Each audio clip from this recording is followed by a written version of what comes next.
Sir మీరు అన్నా చెల్లెలు ఇద్దరు ఒకటే అని చెప్తున్నారు.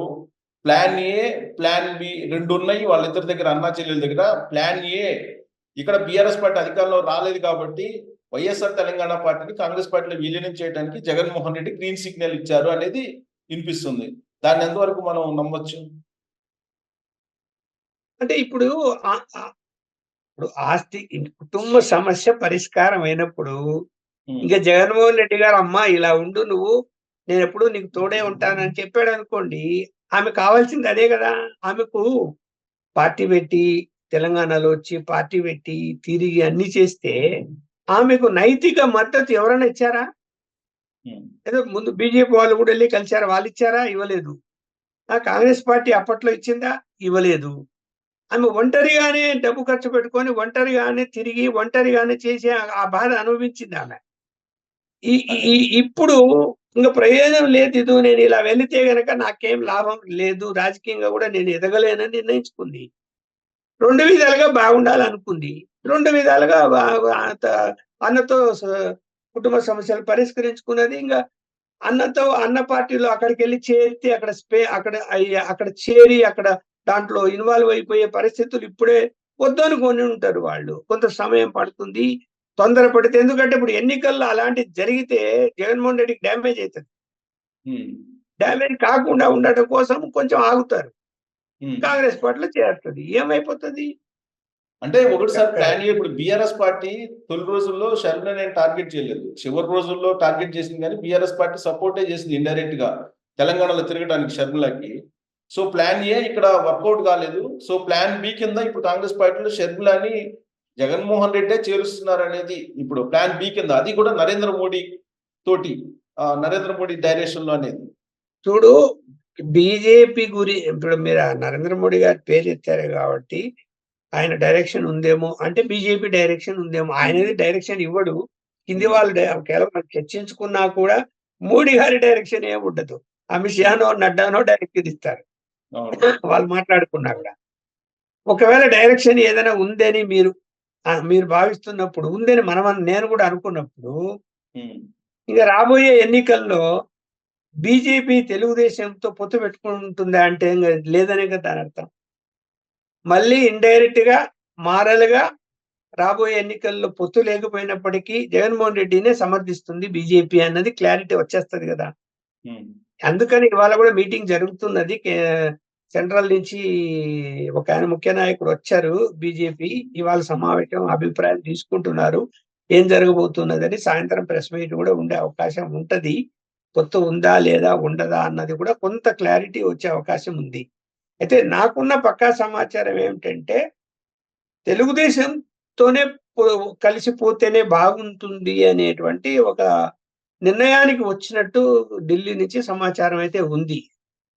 కానీ ఇక్కడ చాలా మంది బీజేపీ రాష్ట్ర నాయకులు, అంటే కొంతమంది, అంతమంది కాదు, అంటే అంతకుముందు జగన్మోహన్ రెడ్డితో సఖ్యతగా ఉన్నటువంటి నాయకులు వ్యతిరేకిస్తున్నారు వద్దు అని.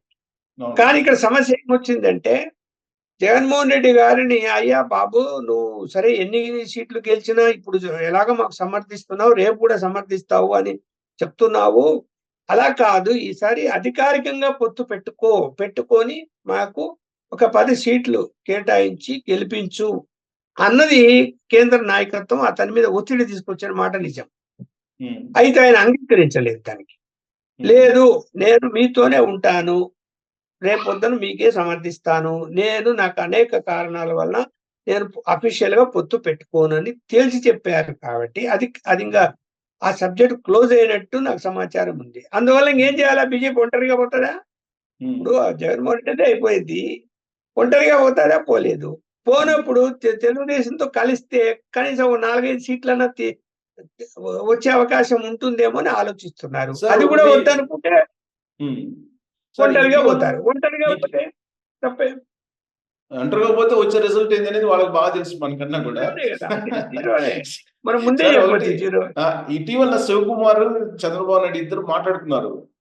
అది ఆ ఇన్సిడెంట్ చూసిన తర్వాత బీజేపీ తోటి తెలుగుదేశం పార్టీ కలిసి వెళ్తుందని చెప్పి అనుకుంటున్నారా?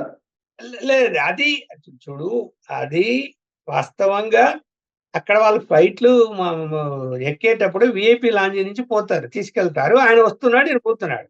అక్కడ మనం చూసాం ఆ విజువల్. అవును. శివకుమారే బలవంతంగా ఆయన చేయి పట్టుకొని పక్కకు తీసుకెళ్ళాడు.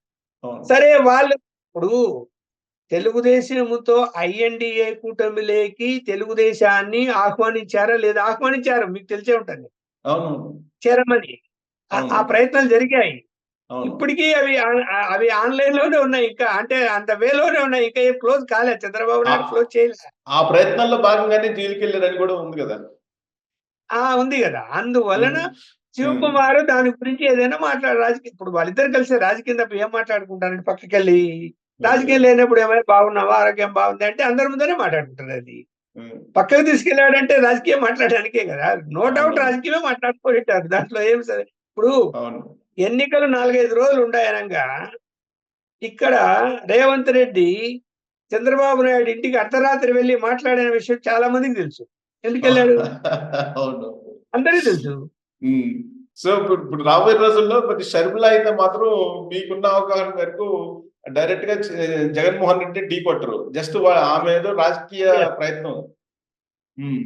అంతే. అంతే. సో, చివరి నిమిషంలో ఆగిపోయే అవకాశం కూడా ఉందంటారు. చెప్పలేము. జగన్మోహన్ జ ఎందుకంటే జగన్మోహన్ రెడ్డి హామీ ఇక్కడ ఇస్తే. ఇప్పుడు ఆమె వస్తున్నది అంటే పెళ్లి పత్రిక ఇవ్వడానికి అసల అసలు ముందు ఒకటే చెప్తున్నానండి. అపాయింట్‌మెంట్ ఇచ్చాడు గదా! దాని అర్థం ఏంటి ఇచ్చారు. చెప్పండి ముందు? హ్మ్. ఓకే. మరి అపాయింట్‌మెంట్ ఇచ్చాడు గదా! అవును. మరి అపాయింట్‌మెంట్ లేకుండా ఆమె ఎంత చెల్లెలైనంత మాత్రాన వితౌట్ అపాయింట్‌మెంట్ కారేసుకొని నేరుగా లోపలికి పోయేసి ఇంట్లోకెళ్ళిపోతదా? ఆ! జరగదు గదా! ఆ సో, సెక్యూరిటీ సిస్టమ్ అలా ఉండదు గదా! సో, ప్రైమరీగానే ఒకటైపోయారంటారు. ఒక అంతే. స్టెప్పు. సో, అదే నెక్స్ట్ సిగ్నల్ పోతుంది గదా! హ్మ్. ఇవాల్టి నుంచి అదే సిగ్నల్ పోతుంది. సో, భారతి రోల్ ఎలా భారతి ఒకవేళ ఒప్పుకుంటేనే కదా వీళ్ళిద్దరి మధ్య సఖ్యత. భారతి ఒప్పుకోకపోతే సఖ్యత అనేది ఉంటుందంటారా? ఏ విషయంలో? రాజకీయాల్లో గాని, కుటుంబంలో గాని ఎలాగైనా? ఒప్పుకున్నారా? ఇప్పుడు ఇక్కడ ఎవరన్ని చెప్పినా గూడా తండ్రి గారి ఆస్తిలో ఖచ్చితంగా ఆమెకు గూడా భాగం ఉంటదా? ఉండదా? కూతురుగా ఉంది గదా! హ్మ్.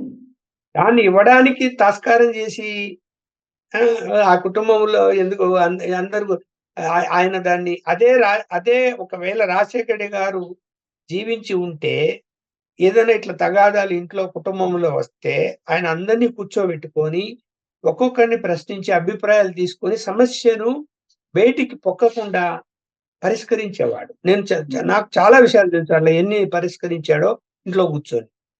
కొన్ని అంశాలు 1, 2 అంశాలు నాకు కూడా చెప్పాడు. నేను అడిగితే. అంటే నేను హ్మ్. అడగకుండా అంటే అది వేరు. అడిగితే చెప్పాడు. అలాంటి మనిషి ఇవాళ లేడు. వాళ్ళ కుటుంబంలో ఎవరు లేరు. అవును. లేనప్పుడు ఏంటి జగన్మోహన్ రెడ్డి గారే పెద్ద మనిషి చేసుకొని అది పరిష్కరించుకోవాలా. అది కొంత సాధ్యం కాలేదాయన. సాధ్యం ఎందుకంటే కాకపోవడానికి కారణం ఏంటి సార్? భారతి రెడ్డేనా? అంతే గదా! ఇక్కడ హ్మ్. అది ఇంట్లో అనేక విషయాల మీద అభిప్రాయ భేదాలు ఎన్నొచ్చాయంటే అన్ని మనము తెలియకపోవచ్చు. మనం చెప్పలేం గానీ, హ్మ్. ఓవరాల్‌గా పులివెందుల ప్రజలు ఏమనుకుంటారంటే భారతీయనే ఇదంతా జగన్మోహన్ రెడ్డి గాదు. ఆమెనే ఈ విధంగా అభిప్రాయ భేదాలని పెంచింది. ఆళ్ళని పక్కన దూరం పెట్టింది. ఒకటి చెప్పనా?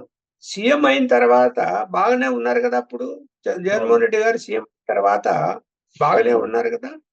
వాళ్ళ అవును. అమ్మ ఎవరైనా వాళ్ళ అమ్మ దగ్గరికి ఏదైనా పని మీద వెళ్లి, ఇదిగో నాకు ఈ పని పెండింగ్ ఉంది. ఈ సమస్య ఉంది అని ఎళ్తే, ఆమె డైరెక్ట్‌గా కలెక్టర్‌లకు లేదంటే సెక్రటరీలకు ఫోన్‌లు చేసి చెప్పేది. హ్మ్. చెప్తే కొన్ని చేసేవాళ్ళు వాళ్ళు. ఎందుకు అవును. జగన్మోహన్ రెడ్డి గారి తల్లిగారు చెప్పారు అని ఆ సమస్యను త్వరగా పరిష్కరించేవాళ్ళు. సో, ఆ రోల్ మొత్తం భారతి రెడ్డి తీసుకున్నందువల్లే సమస్యొచ్చిందంటారు. అది ఏమైంది? అంటే హ్మ్. అప్పట్లో సమాచారం అది. నాకు పక్కా వాళ్ళ కుటుంబానికి సంబంధించిన వాళ్ళే చెప్పారు కాబట్టి నేను అంటున్నాను. ఏమైపోయిందంటే తల్లిగారు ఫోను చేస్తే మీరు చేయాల్సిన పని లేదు అని ఇన్‌స్ట్రక్షన్స్ ఇప్పిచ్చింది ఓకే. అని. అదేలెండి. అంటే థాంక్ యూ. అన్ని జిల్లా కలెక్టర్‌లకు, అందరి సెక్రటరీలకు అనఫిషియల్‌గా. సో, అక్కడి నుంచి వీళ్ళిద్దరి మధ్య గ్యాప్ పెరిగింది. ప్రస్తుతం అయితే ఒకటి కాబోతున్నారని అంటారు మళ్ళీ. మళ్ళీ ఒకటి కాబోతున్నారు. సో, చివరి నిమిషంలో ఏ ట్విస్ట్ అయినా నెలకొనే అవకాశం ఉంది. అంటే ఢిల్లీ వెళ్ళకుండా అంతే ఆగిపోయే కదా! ఛాన్స్ కూడా ఉంది. ఇప్పుడు థాంక్ యూ. ఎన్నికలొస్తున్నాయి. ఇప్పుడు జగన్మోహన్ రెడ్డి గారు కూడా ఒక అడుగు తగ్గారు. ఎందుకు అంటే ఎన్నికలు వస్తున్నాయి, ఓటమి భయం పుట్టుకుంది. మెయిన్ అది కదా. రైట్ ఓటమి అండి. భయం థ్యాంక్ యూ. పుట్టుకున్నప్పుడు తగాదాలు పెట్టుకుంటే ప్రయోజనం ఏముంది?